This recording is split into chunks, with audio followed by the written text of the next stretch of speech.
So between this live stream and the last time I streamed, there was a story anniversary that many people were talking about, and it was the center of much discourse. It was something that enlivened the discussion within Doctor Who fandom to an extent that I was not quite emotionally ready for. And I think you folks know which one I'm on about. It is, of course, the 55th year anniversary of the Macra Terror, who made their debut in the lost story The Macra Terror on March 11th, 1960. No, of course it was not the Macra Terror, but a much better story than what we're going to be talking about. It was actually The Timeless Children, which was the Series 12 Doctor Who finale, which broadcast on the 1st of March 2020. So it's over 2 years old now at the time of recording this, and there were people just talking about this is the 2-year anniversary of The Timeless Children, to which it was met with a resounding meh. For me, it was met with, blimey, it has been 2 years since that universe-shattering, continuity-altering story that promised to change absolutely everything about the franchise, reevaluate what the fandom thought about the Doctor and their past, and 2 years on, nothing has come from it,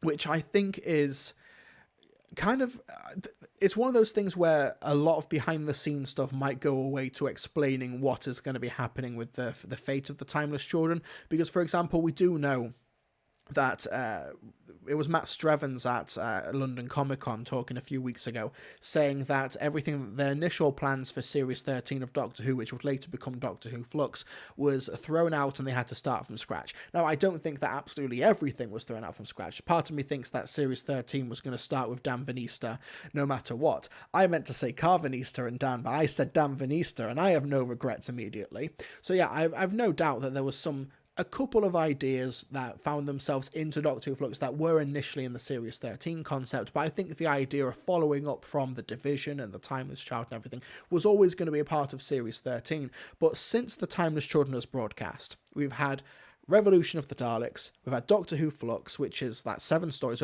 we've had Eve of the Daleks, so that's 8 episodes since the Timeless Children. And in terms of knowing and understanding the Doctor's past, because for those who are watching this and for some reason just have no idea what's happened in the Timeless Children, in the Series 12 finale of Doctor Who, written by Chris Chibnall, directed by Jamie Magnus Stone, it was revealed that when the Doctor returned to Gallifrey to try and thwart a cyber invasion, a cyber Calvinista, aka Doggy Daddy. No! Stop. Stay on target. So, yeah, in the Timeless Children finale, the Doctor returns to a destroyed Gallifrey. The renegade Time Lord, the Master, destroyed Gallifrey because he was so infuriated about the personal slight that he interpreted from the revelations of the Doctor's past that was discovered in the Matrix, which is the Time Lord depository of all knowledge, basically. So the Doctor goes into the Matrix, and that the first incarnation of the Doctor, the William Hartnell Doctor, was not actually the first Doctor. That was not the first life that the Doctor had, but actually the Doctor fell out of some sort of wormhole, or she was discovered by a wormhole by Tecteun, which was a Shibogan, who were the original natives of Gallifrey, and this child had the power of regeneration. And this child was basically experimented on and abused by Tecteun, this surrogate mother, to have the power of regeneration stolen and given to the race of Shibogans, who then became the Time Lords. There's not actually, in terms of on paper, there's very little in terms of contradiction with Time Lord mythology, to be honest, because honestly, the Time Lords, hiding that part of history, completely in character. The Time Lords being like an allegory for conservatism and colonialism and things like that, stealing the power of regeneration from a child that they abused and stole from unknown origins, completely in character. One of the strangest moments in the Timeless Children is when the Doctor's like, why would they lie? Why would they do that? It's like, my dude, this is 100% in character for the Time Lords, okay? This is nothing compared to what the Time Lords have done and hidden in the past, okay? Makes complete sense in terms of, it's very much in character for the Time Lords. But the issue that I had with the Timeless Children as a story was not that it changed the mythology, was not that it changed the Doctor's past. Just Doctor Who has been playing fast and loose with the canon for years, and in fact the Timeless Children even acknowledges the idea of pre-Hartnell Doctors being something that was shown in Doctor Who before. This actually made the rounds on Twitter today, This newspaper article. This is a tweet from the Timeless Doctors. Did you know that the BBC confirmed that the mind-bending faces seen in the brain of Morbius, which is a fourth Doctor Philip Hinchcliffe story, were early incarnations of the Doctor 2 months before the episode was even televised? Never stopped fans ignoring it, though. So the article says a notice board plea to staff at Television Centre for volunteers to be photographed as Doctor Who events. It went unanswered. The last episode of a Doctor Who story, Brain of Morbius, required several people to reprise incarnations of Doctor Who throughout the ages. Douglas Canfield, Bob Banks-Stewart, Chris Baker, Christopher Barry, George Galusio, Bob Holmes, Philip Hinchcliffe. I'm sure there's a Graham Harper one here as well, but he's not pictured. So yeah, even in the press, this was like, yeah, these are other incarnations of the Doctor, and it was shown on TV. That when it was shown in the Brain of Morbius, that was kind of what it was alluding to. But yeah, so pre-Hartnell Doctors is also something that was explored or briefly alluded to in Power of the Daleks, the very first regeneration story. That the Hartnell Doctor was not the first one, but of course, you know, Doctor Who canon, it's all, yeah, if you get bogged down in the specifics of Doctor Who canon, you're gonna go mad. Okay, it's so much of it is contradictory and so much of it is insane. Okay, so maybe don't follow it too closely. The idea of pre-Hartnell Doctors, fine, as far as I'm concerned, that's fine. The issue I take with the Timeless Children is that it's been 2 years since it was broadcast and nothing has been done about it. Like, the Doctor spent the beginning of Doctor Who Flux trying to find members of the Division, which is the Time Lord hidden organisation that she was apparently a part of when she had her memory stolen and during a pre-Hartnell incarnation. Watch the story if you haven't already. I'm probably missing a couple of details here, but then she had her memories wiped after doing these missions, and then she becomes the Doctor that we traditionally know. That's fine on paper, as far as I'm concerned. The issue I have is, in the Timeless Children itself as a finale, even the story itself is like, oh, this is some massive earth-shattering, everything's about to change reveal. And then the Doctor essentially gets over it by having a conversation with her own memory in the Matrix. There's the clip I have fun playing in my Timeless Children reviews where, oh no, what am I meant to do? What am I meant to remember? And it's the clip from The Simpsons. This is just your memory. I can't give you any new information. And then she breaks out of the Matrix by playing the Doctor Who theme tune very, very loudly. Pretty cool scene. So yeah, and then the Doctor just sort of gets over it, and then she's locked up in space jail. And then that's kind of it. And then she goes to find members of the Division. It is quite disappointing that we are 8 episodes in after The Timeless Children. We are 2 years removed from it. And the story and the creative team, as far as I'm aware, I've not seen anything from Chris Chibnall or Matt Strevens or even Jodie Whittaker.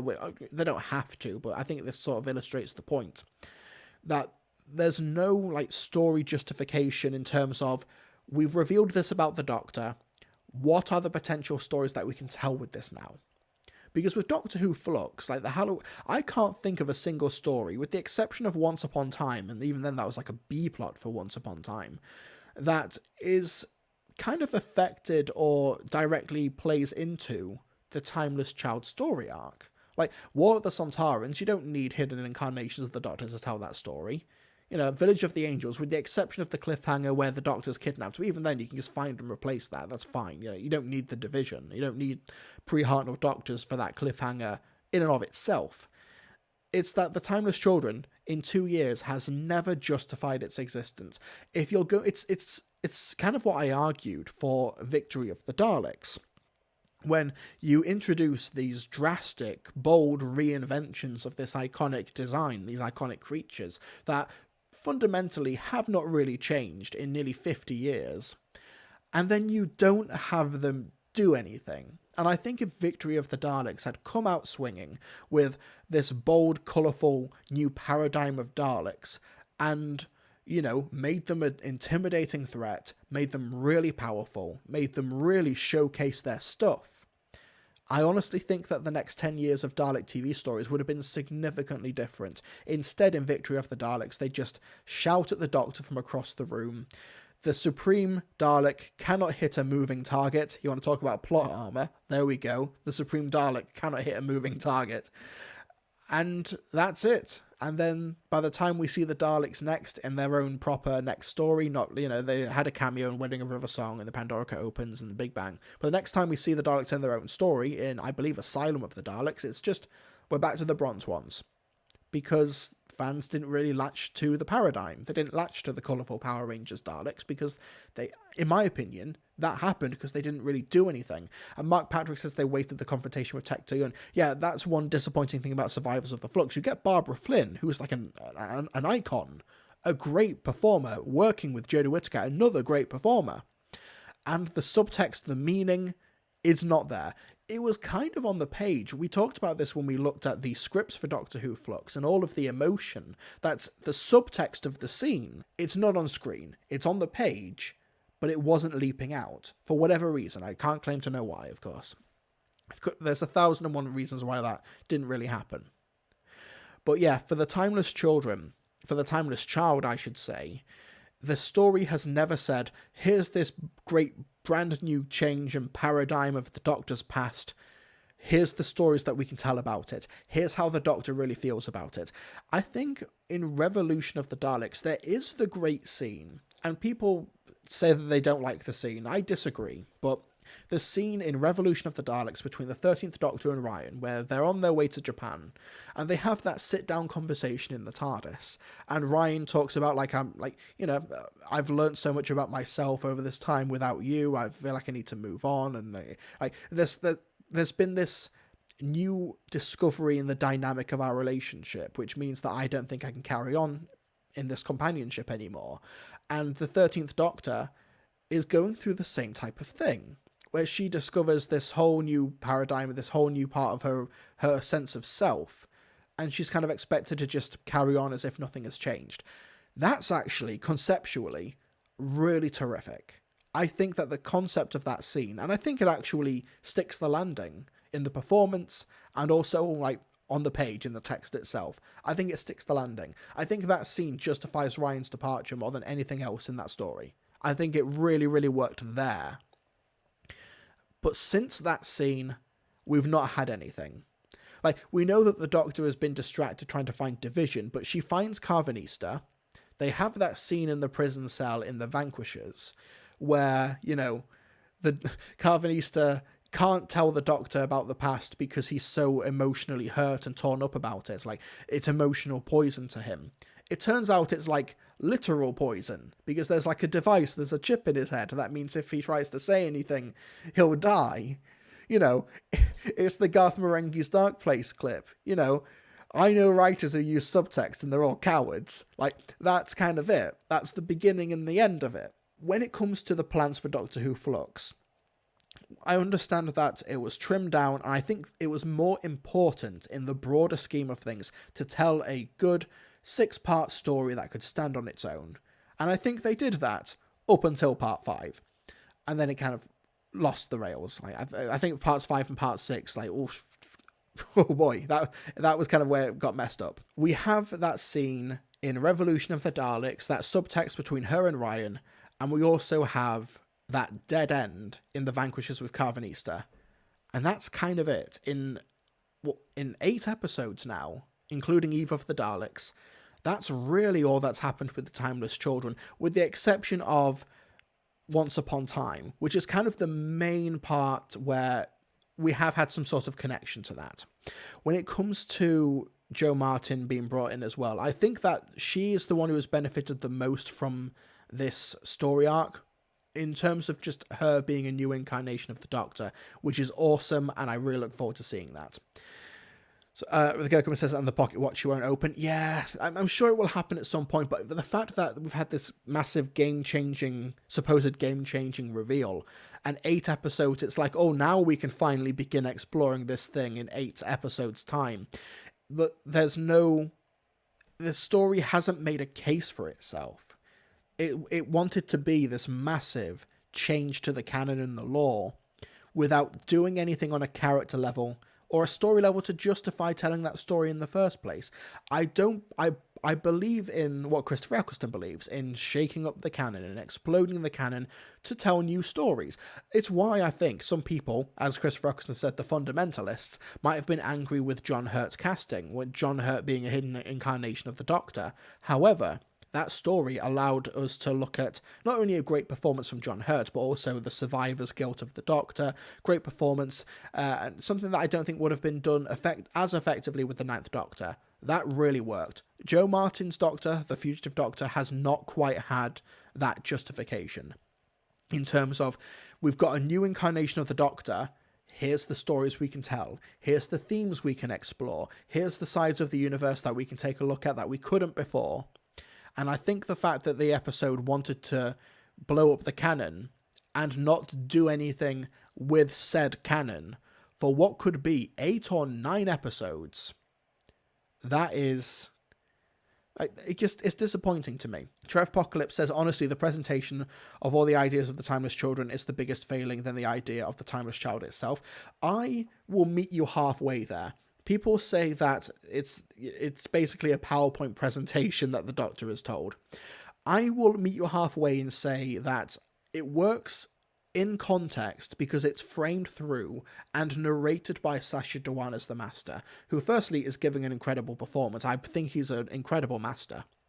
But I think framing the revelation of the Timeless Children through the Master discovering it and his reaction to it and how it's given him this existential crisis of self, that was clever. I think if it was just the 13th Doctor discovering it unaccompanied in the Matrix, that's an issue. But framing it through the Master was actually a bit of a masterstroke, shall we say. Here's the thing. I've got issues with the Timeless Children in terms of its execution, in terms of the fact that it's not really panned out and things like that. But I will also say that there were some parts of it that work and some parts of it that don't. You do get fairness and balance here in what I think is justified criticism or justified praise. But also, you'll get people like Nerderotic who will be like, oh, the Timeless Children was just there to promote intersectional feminism. And it's like, okay, I don't know what story you watched, and it also shows that you don't really know what intersectional feminism is. So there's some stuff about the Timeless Children as removed from the whole timeless child aspect. I think that there's some stuff in the story that is good, and also that does not work, removed from the Timeless Child. Like Ashad as well as a villain, one of the best standalone depictions of a Cyberman ever. It's just the fact that he's removed from the plot by the Master. The third time in a row, the third Cyberman story in a row that has happened. That's very disappointing. It happened in Series 8, it happened in Series 10, and then it happens again in Series 12. Really disappointing to see Ashad just removed from that. I think Patrick O'Kane did a great job as Ashad in that story. Great performance, great physical presence, but yeah, that's removed from the Timeless Children stuff. In the Timeless Children, as a finale, is trying to be multiple finales at once. It wants to break the canon. It wants to be a Master Doctor confrontation. It also wants to be a Cyberman invasion of Gallifrey. It's you've got to pick a lane, and I think that the Timeless Children really buckles under its own weight. And it's not even a case of Journey's End, which does buckle under its numerous plot threads and its numerous characters, but it's emotionally fulfilling. Because the Timeless Children does not emotionally explore what this revelation has done to the Doctor and what it means moving forward, and there's no real time for it to settle, because there's no scene of Jodie Whittaker in the TARDIS or talking to somebody about it like he does to Bernard Cribbins at the end of that story, and he has that solitary moment in the TARDIS and then it cuts to credits. No, the Timeless Children decides she goes to space jail at the end, which is disappointing. It doesn't let the moment settle, because Chris Chibnall, I think, is more interested in the kinetic energy of storytelling than the stories itself. I don't maybe he would disagree, but I think in that instance he prioritized the moving of the story and the energy of it and moving from place to place and hopping from location to location than the actual story itself. Defrosted Robot 77, Ashad was starting to suck in Ascension of the Cybermen. Patrick O'Kane's performance was consistent all the way through and terrific. But yeah, there was a noticeable difference between his language and his dialogue from Haunting of Villa Diodati to the finale. There's absolutely a difference in how they're portrayed. Beef Business says, not my doctors ever really poisoned the well for criticism of this era. There's plenty of legit criticisms to be had, but it's understandably often lumped in with the bigotry and the BS. Yeah, I completely agree. There's a lot of issues with the Timeless Children, but claiming that it promotes intersectional feminism is honestly a very dumb take. But it's also like even the idea in the Timeless Children of the very first incarnation of the Doctor, or the Time Lord known as the Doctor, shall we say, was a young black girl. That was the straw that broke the camel's back for Bolstrek. That was what he dedicated a big chunk of his review video to. Not many of the other structural or emotional or character issues that I personally have with the story, but no, it's the fact that it was a young black girl. But there's also that kind of like stereotype, that casting decision as like a visual shorthand for mystical far-off child who is going to be a victim of Time Lord colonization. Like, there's clearly like a sort of visual shorthand there in the casting that motivated that decision, not intersectional feminism. Like, you know, you've almost got it, but you deliberately missed. You whiffed the hit. And Mark Patrick says, bring back Gallifrey. Sure, it will happen at some point. The Eighth Doctor did it. That's even. I know that this doesn't directly address what you were saying, Mark, but even the destruction of Gallifrey. Like, did it need to be destroyed for this story to happen? It's really strange, and it also adds further question marks when the division is brought in towards the end of Doctor Who Flux, and it's just Tech Tayun and an Ood in this spaceship outside of, between the universes. It's like, what on earth, is it just you? Are you the only Time Lord remaining? Why? I understand that filming bubbles and the amount of people that could be on set, and also logistics and stuff of making a high-end TV drama during COVID and everything, probably limited casting, but it raised more questions than it did answer. It was very notable, the fact that there's no more Time Lords, but there's somehow Tech Tayun around. It's very strange. Ravenwood says, it seems like there's a lot of writing on the fly going on with these last couple of series, which I think makes landing the finales harder than it needs to be. I am what you could describe as a bit of a Chibnall apologist. I love his Dalek stories, his Dalek writing. I think that he does villains particularly well. But I will say, one thing that Russell T Davies and Stephen Moffat have done that Chibnall, at time of making this video, has not yet done, in my perspective, in my opinion, is a good finale. I think that The Vanquishers is a fun finale, and it's entertaining, but I'm not convinced it stands up to scrutiny. I think that there's a lot of massive fundamental issues with The Vanquishers, but it is basically a fun popcorn 60 minutes of TV with Sontarans eating chocolate and a really good supporting cast.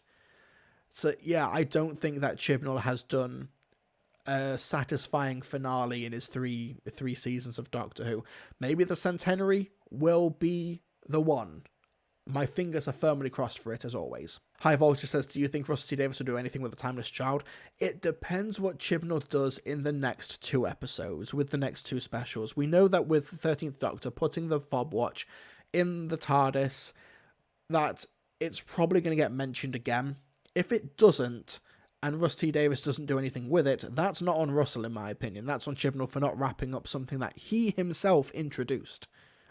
I don't think that a creative is obligated to continue what their predecessor set up. Stephen Moffat retconned the Time War because he didn't want to do it. I don't think that's inherently disrespectful to Russell T Davies. It's the creative process. But yeah, if Chibnall's going to introduce a massive change to the canon, and then he does not do anything with it, I don't think it's up to his successors to carry the torch. They have no obligation to do it. But yeah, my main issue with the Timeless Children, 2 years on, is that there have been 8 episodes since its broadcast, and basically we know nothing new. We know nothing particularly illuminating in terms of the character of the Doctor, in terms of Time Lord history, or anything that justifies the Timeless Child being told in and of itself. I think it's really disappointing.